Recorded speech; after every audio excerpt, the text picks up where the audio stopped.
Students, today we are going to discuss about monoclonal antibodies. हमने एक mouse लिया जिसको हमने इंजेक्ट किया विद द स्पेसिफिक एंटीजन जो क्या कर रहा था, एंटीबॉडीज को प्रोड्यूस कर रहा था अगेंस्ट दैट ऑफ एंटीजन. अब हम डायग्राम के साथ देख रहे हैं क्या होता है. जैसे फॉर एग्जांपल एक माउस है जिसको हमने इंजेक्ट किया विद द स्पेसिफिक एंटीजन. कहते ये क्या कर रहा था, एंटीबॉडीज प्रोड्यूस कर रहा था इस एंटीजन के अगेंस्ट. जब हमने माउस की स्प्लीन को क्या किया गया, रिमूव किया, जो क्या कर रही थी हमारे पास एंटीबॉडीज प्रोड्यूस कर रही थी, मतलब कैपेबल थी. अल्टीमेटली कल्चर मीडियम से हमने माइलिमा सेल्स क्या किए, निकाल ले. जब इन दोनों की फ्यूजन हुई हमारे पास क्या मिला, कुछ हाइब्रिड सेल्स मिले, कुछ अनफ्यूज सेल मिले. जो हाइब्रिड सेल थे जिनकी क्या कैपेसिटी थी, वो एंटीबॉडीज क्या कर सकते थे, प्रोड्यूस कर सकते थे. जो अनफ्यूज थे उन्होंने अपनी जो एबिलिटी थी वो क्या कर दी, लॉस कर दी. अल्टीमेटली हमने जब हाइब्रिड सेल्स को क्या कराया, ग्रो करवाया, उसकी मतलब लार्ज क्वांटिटी में उसकी क्लोनिंग करवाएगी, तो हमारे पास large number of monoclonal antibodies क्या होगी, प्रोड्यूस होगी. ये सब एक्सपेरिमेंट किया किसने था. एक हमारे पास जर्नी एंड कॉलर एंड माइल्स्टीन नाम का साइंटिस्ट था जिसको नोबेल प्राइज मिला था इसकी मेडिसिन इंड्यूस करने के लिए. इसके हमारे पास क्या यूजेस आ रहे हैं.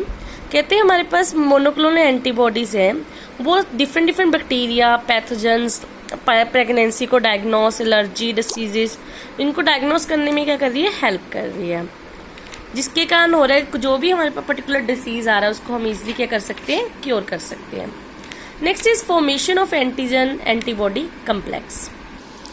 कहते हैं इसके अंदर हमारे पास एपिटॉप्स आ जाते हैं. ये कहते हैं एंटीजन का कुछ कॉम्पोनेंट्स हैं. हर एक एंटीजन के पास मोर देन एक एपिटॉप क्या होता है, प्रेजेंट होता है. और एंटीबॉडी की शेप क्या होती है, वाई शेप. उसके पास दो बाइंडिंग साइट्स होती है जो क्या कर सकती है, एक स्पेसिफिक एपिटॉप के साथ क्या कर सकती है, ज्वाइन कर सकती है. कहते हैं एक सेम टाइम के साथ दो डिफरेंट सेल के साथ हमारे पास एंटीबॉडी ज्वाइन करके एक एग्रीगेट कॉम्बिनेशन बना लेती है. सबसे पहले आता है agglutination. Agglutination means clumping of micro organism, मतलब किसी भी चीज का इकट्ठा होना. मतलब जब एंटीजन और एंटीबॉडी आपस में बाइंड कर रहे हैं उस प्रोसेस को हम बोल रहे हैं अग्लूटिनेशन. Next is ओपनेशन.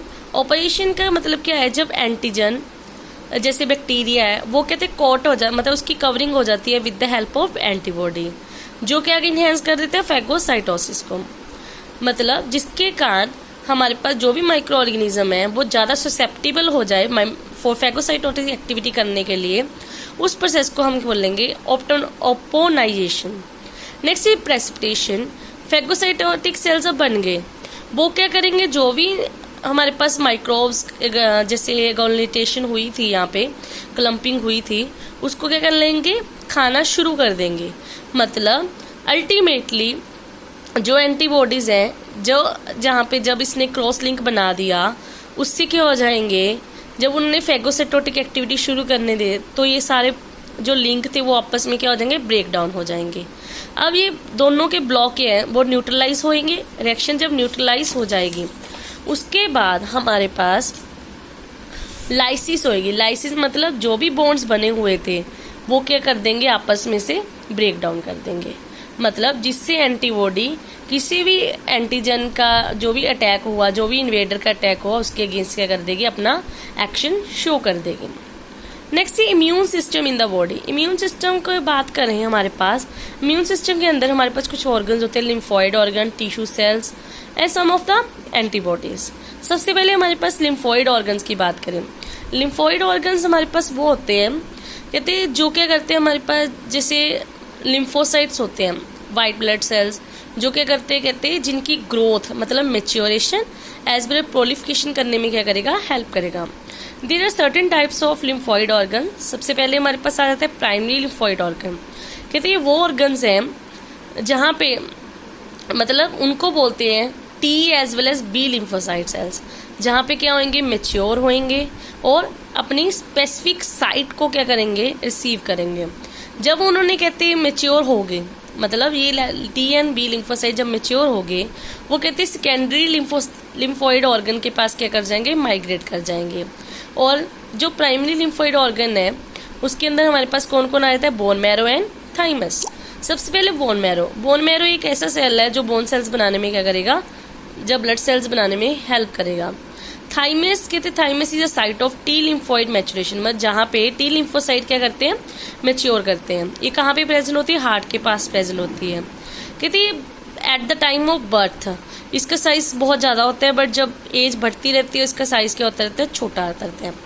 Next is secondary lymphoid organs. Secondary lymphoid organs के अंदर जब हमारे पास मैचुरेशन हो जाती है तब B and T lymphocyte migrate कर जाते हैं हमारे लिम्फेटिक सिस्टम के अंदर। अल्टीमेटली वो वहाँ पे प्रोलिफरेट करती हैं और डिफ्रेंशिएशन अक्कर होती है, जिसके कारण वो अपना क्या कर देते हैं, इफेक्ट शो कर देते हैं। नेक्स्ट हमारे पास आ रहे हैं लिम्फ नोड्स। लिम्फ नोड्स कहते हैं हमारे पास एक सॉलिड स्ट्रक्चर्स होती है जो किसकी बनी होती है, लिम्फोइड टिश्यू की बनी होती है। मेन इसका काम क्या है, फिल्टर, जो हमारे पास लिम्फ कलरलेस फ्लूइड होता है उसको फिल्टर करने में हेल्प करेगी। स्प्लीन, स्प्लीन एक बीन शेप ऑर्गन है जो एक लार्ज सिंगल साइज मास होता है। ये क्या करती है, हमारे पास बहुत ज़्यादा ब्लड सेल्स क्या करेगी, प्रोड्यूस करेगी। Next is tonsil. 6 type of tonsils are present जो फिल्टर करने में हेल्प करेंगे और बैक्टीरिया से प्रोटेक्ट करने में हेल्प करेंगे। पेयर पैचेस एक क्लस्टर ऑफ लिम्फ नोड्यूल्स होते हैं जो स्मॉल इंटेस्टाइन के अंदर प्रेजेंट होते हैं। ये भी हमारे पास लिम्फोसाइट्स क्या करेंगे, प्रोड्यूस करने में हेल्प करेंगे। नेक्स्ट चीज हमारे पास मिकोजल एसोसिएटेड लिम्फोइड टिश्यू।